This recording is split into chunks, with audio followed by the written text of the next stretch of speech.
Hey everyone, how you guys doing? It's Gruggs of Legion Tactical Cutlery. Welcome back, troops, Legionnaires, and new recruits. I always appreciate you guys stopping by and checking out my videos. So I haven't done a Legion Live in a while. And I figure, let me do a Legion Live of this long Seax. Okay? Had this one for a few years. I'll give you the background and the story about this. But it's a cool piece. More of a wall hanger than a user. But still a very, very cool piece. Nonetheless, I think it's pretty cool. And I wanted to share it with you guys because I know that there was some guys out there, some guys and gals who are really interested in it. So let's get into it. But before, we get into the knife, what is in your pocket, troops? Today I am carrying my CRKT Pilar 3. So let me know what you guys are carrying. Write it down in the description section, the comment section, or on the live chat. So, okay, let's get into this knife. It is a knife. Technically, it is a knife or a short sword. It was called lang Seax, scram Seax, or basically long Seax. It could have been from a broken sword that they made into a short sword, or it could have been made from another piece of steel. God only knows. There was so many of these after the fall of Rome from different Germanic tribes, and it was used all over the place. Hey, how you doing, Techie? How's it going? This was used all over, Europe after the fall of Rome, in different forms, in different shapes, in different sizes. It was the ancient bushcraft tool. As we learn more about history, and I am doing more study on this, on the Seax in general, people like Matt Easton from Scuola Gladiatoria. Sorry about that, Matt. He was used to do archaeology, so he had some really good insight on a lot of weapons of this time, and one of these weapons was the Seax. But now we're thinking that the Seax may or may not have been used in late century battles. Hey Steve, how you doing? Yeah, right. Matt Easton is awesome. I love his channel. I actually posted a whole bunch of stuff in the community page about some Viking axes, but he goes over the Seax, and he has found out that maybe it's possible. Sorry about that. It's possible that the Seax was not used in battle, but more of a like a bushcraft tool that people would take around. But if it was to go into battle, people would use the sword, axe, spear, and a shield rather than the Seax or a long Seax. We don't know 100%, but according to some of these content creators who seem to have quite a bit more experience than I do, they seem to know from archaeological, historical, and visual pictures, etc., like that the Seax may not have been used in battle like we thought. But again, we don't know a lot about that time period after the fall of Rome till about 1066, because there was a lot of migration going on of Germanic tribes, and it's just great history. We don't even know how they employed weapons, after the fall of Rome, how Germanic tribes employed weapons after the fall of Rome. If they had battle tactics, if they had formations, etc. All very interesting, and Matt Easton, the Metatron, he's another good source that I go to. Hey, Jersey Knife Guy, what's up? So yeah, go check out those channels. I'm shouting those guys out because processing small firewood and food prep. This blade, well, let me explain to you about this blade in a little bit. I would not use this. This is basically a wall hanger, and I will explain why. Hey, Byron, how you doing, man?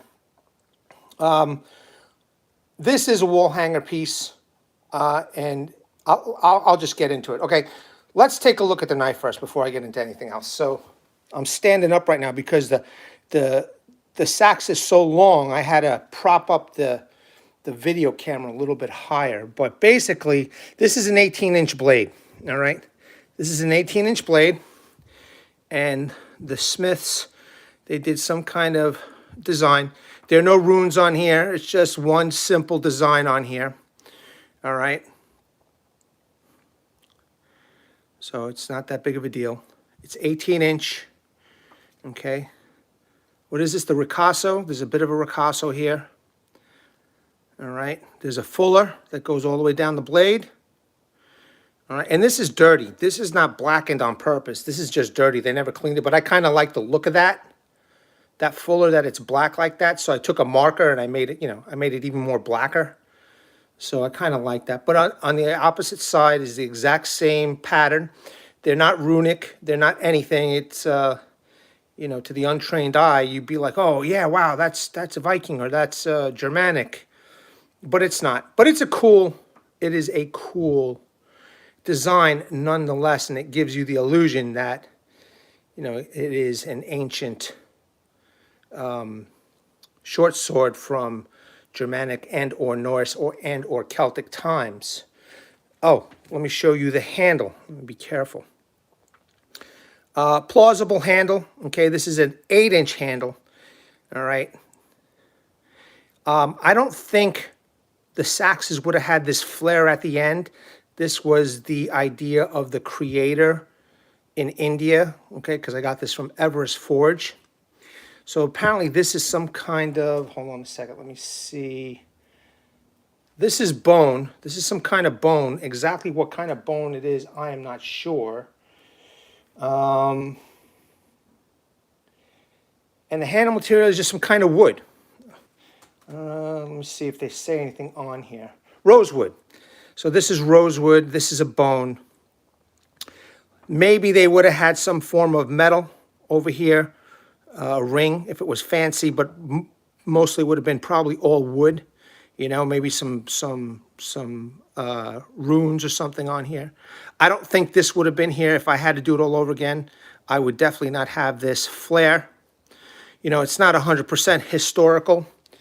In general, the Seax was a crude weapon or a crude tool, and well, at least the guys from India got this right. It is crude. If you take a look at that full tang, that's it, which is not historically correct, by the way. You can see it's all bent and just a mess. All right. So I don't, they could have welded this piece on. But this is kind of why I like this blade a little bit, is because it's crude.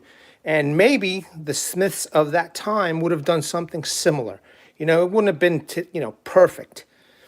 But this cost around $140. It does come with a sheath right there. So it's really, really, really budget. This did come from India, and unfortunately, this is water tempered. And I did purchase 4 or 5 blades from Everestforge, not knowing about water tempering. So I'm not a big fan of water tempering. I think it's just bullshit. Water tempering. That's ancient ways, and they need to change that. But again, this is pretty much a wall hanger for me. It's a cool design. At the time when I had purchased this, there weren't many Seaxes being sold at a good price, at a cheap price. Plus, I was looking for something full tang, and this at the time fit my needs. I just had no idea about water tempering, I just didn't bother reading anything about the description about water tempering, which it does say on the website that I purchased it from. So, that was my bad. It's a pretty cool blade, and I do want to take it out and go and test it If it breaks, if it warps, if it bends, then so be it. But I still want to go out and test it, you know? I definitely know that this would chop bottles. Would it bend a blade? I'm not sure. You know, with the water tempering. I've had bad experience with Everestforge. I would not recommend this company to anybody, to any of the Legionnaires out there. Okay, this is just something I want to show you guys. It's cool. It looks cool. Does it work 100%? No. I did have 2 other blades from the exact same company of Everestforge that were just garbage. One was a Mukti, a huge Mukti, and I sent it down to Scabs, and that thing just bent. And when I poked it into some wood, the front part, the tip came right off. So that was garbage. I was so upset. And then there was another blade that I had, a machete type blade that almost looked like a coppice. I sent to Wyatt Hines, and he fixed it for me. I mean, phenomenal. It's definitely possible that this, if I've got something bad, I can get it fixed. But it just drives me mad because I spent like over $500 on 5 different pieces from Everestforge, and I got 2 out of the 5 is garbage. I haven't tested out the other 3 blades. But anyway, I digress. So, yeah, I mean, this is something I wanted to show you. But it is cool. Hey, Jerbs, how you doing? It is cool, man. I think it's really cool. And I could see maybe some Germanic tribe, Norse, possibly using this. It doesn't have to be a warrior. It could be just, I guess for lack of a better term, a peasant or a citizen, of that Germanic tribe who wasn't a warrior but still needed a tool, and I know for a fact that Seaxes came in all different shapes and sizes. It's just crazy what's out there. Hey, Bluminati, how you doing? And this particular one, again, fit my needs. Now, if you go on Etsy or you look up, Seaxes on Google, there's way better things out there. Windlass even makes a Seax that's really great. But again, this at the time, a few years ago, this met my needs. It was specific needs. I loved the shape of the blade. I loved the width of the blade. I loved the length of the blade for a long Seax. The tang was full. Usually the tang was in a V shape. Okay, it went down into a V shape. So it was thick up here and it tapered down to here. But this is full tang, which was good for me. And I wanted to get it. I figure, this wouldn't matter, this part, this flare over here at the end. And, it's still a cool piece. It's a good wall hanger, but I do want to take it out into the woods. I want to chop some wood in it. I want to stab some wood in it. I want to see, if the water tempering on this one was done poorly or not. I need to know. So, but it's pretty cool. Now, it did come with this sheath. This sheath is made out of a yak. I guess they have yaks in India. Apparently this sheath was made out of a yak. Yeah, Byron, water tempering. Yeah, exactly. Piss on it, right? Yeah, no doubt, no doubt. Yeah. Yeah, you're right, man. 100%, but you want to remove the heads of your enemy, Bluminati? I don't blame you. Well, if you got a ninja sword, you're good to go there, bud. So, yeah. It's a cool piece. At least it looks cool. I mean, this is not really something I would take out into the woods and use, for bushcrafting or anything like that. It's just the idea that I paid for something and I thought I was going to get something decent. But let's take a look at the sheath. The sheath is not so bad. I don't know what the process is that they do to make the sheath. Sometimes I hear they piss on it. They use piss or something to process the leather. Hopefully they didn't do that with this, but who knows? But it's not bad. It's not a bad sheath. It's not a historically accurate sheath by any means. They do have this belt loop over here, which is thin and it's poorly done. It's got brass instead of stainless steel.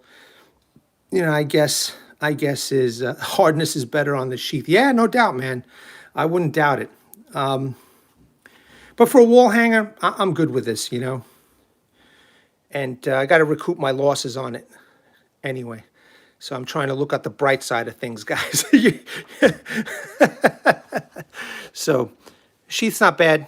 Sheath's not bad. There would have been some leather pieces, leather loops over here, so they would have hung this on their belt, not on their side. But who knows? I could be wrong. Maybe they didn't even have this, and they just put it inside a belt that was holding up their pants. You know, you'll never know. But one thing is that it does fit nicely into the sheath. Okay, it's not the highest quality snaps, but it functions.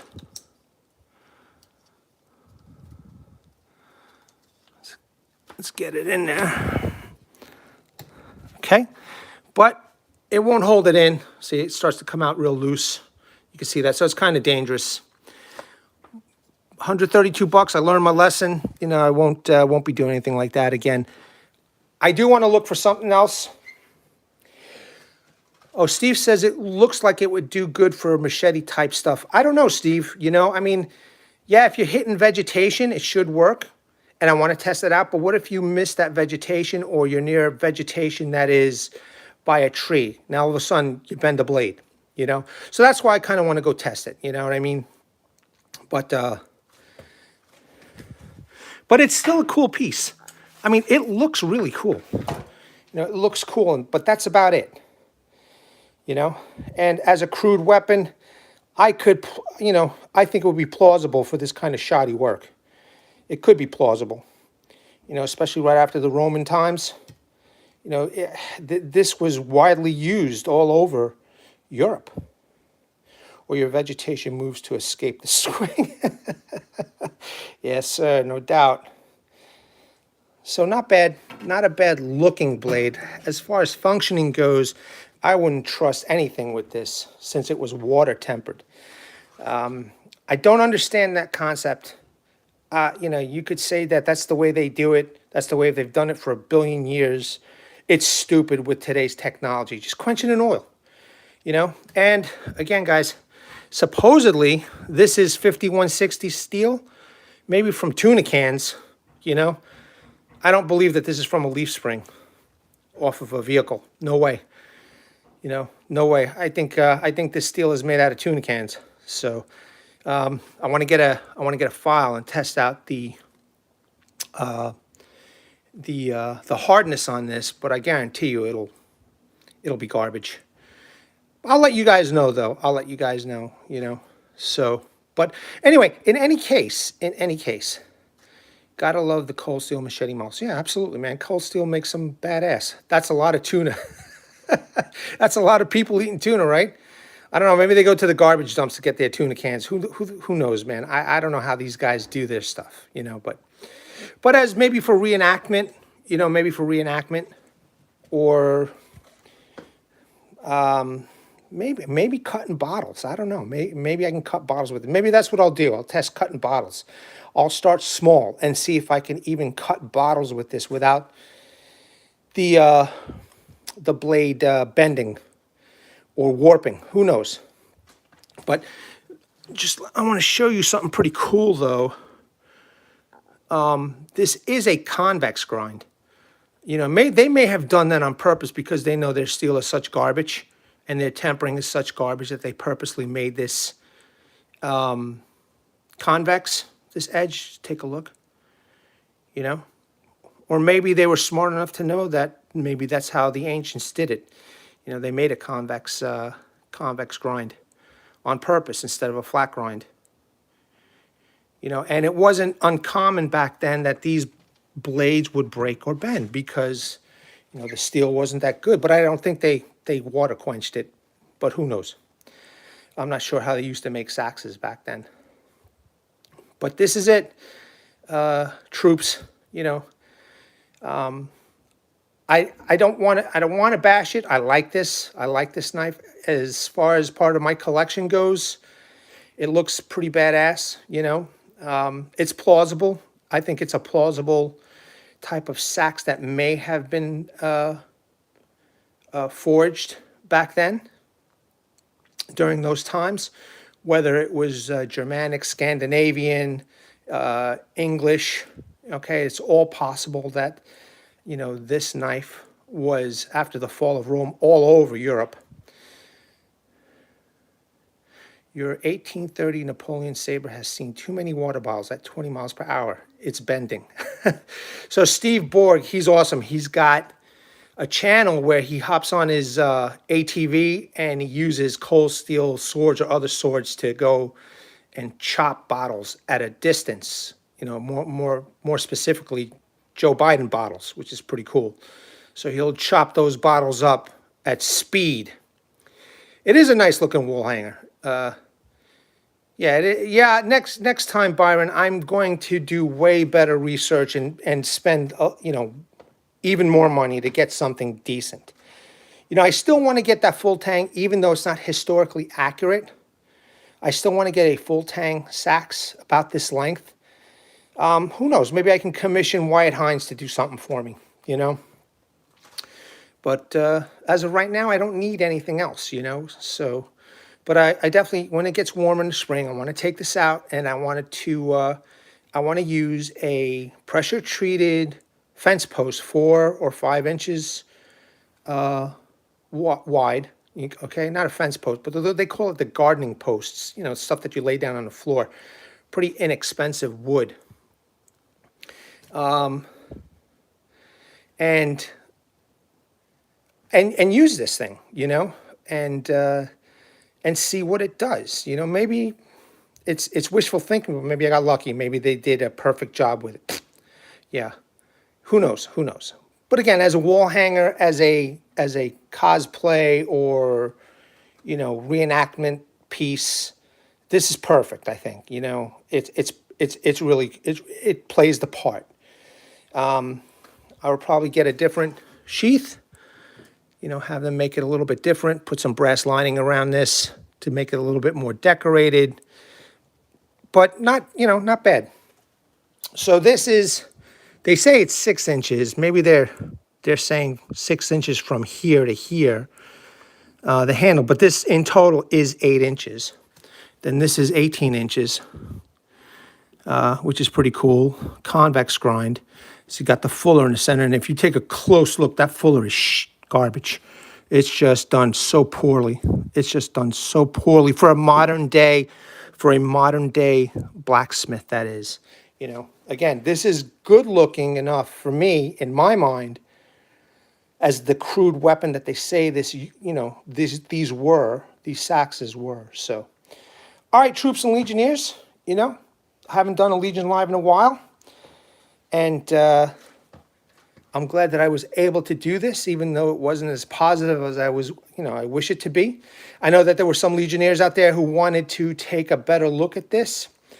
I'm going to post the link to Everestforge in case anybody's interested. At least look at their designs. Their designs are, I mean, the guy has some great designs. He does have some great looking designs. But if it says water tempered, hail the Legion. Thanks, Steve. If it says water tempered, I would stay away from it, you know, or ask a hell of a lot of questions, because you could actually text the owner. Now, another thing that kind of fooled me a little bit is that his website is full of 5-star reviews. And I'm not talking from India. I'm talking about like from all over the world, especially the United States. You know, but you know, later I was thinking that maybe those people, those 5-star reviews, hey, Garen, how you doing? A lot of those people with the 5-star reviews, they don't go out and use this stuff. You know, they didn't go out and test it. They just hold it in their hands. They're like, holy cow, and they swing it in the air. You know, make believe that they're chopping somebody's head off or whatever, or stabbing something in the air, and they put it away. You know, I could be wrong, but I think for the most part, that's what it is. And they're like, wow, this is fantastic. Blah, blah, blah, blah, blah for the price, you know. So that also fooled me when I had purchased. But I had no idea about water tempering, man. I had none, you know, and water tempering just makes no sense to me, especially when you've got that oil quench. So In any case, troops, I digress from all of it. I just want to, again, thank you guys for taking the time to watch this live. Even though it's not the greatest, you know, made Seax, I hope you guys enjoyed it. I still like it. At least I get to enjoy it as a wall hanger. I can show off some pictures with it, which is pretty cool. I hope you guys enjoyed it too.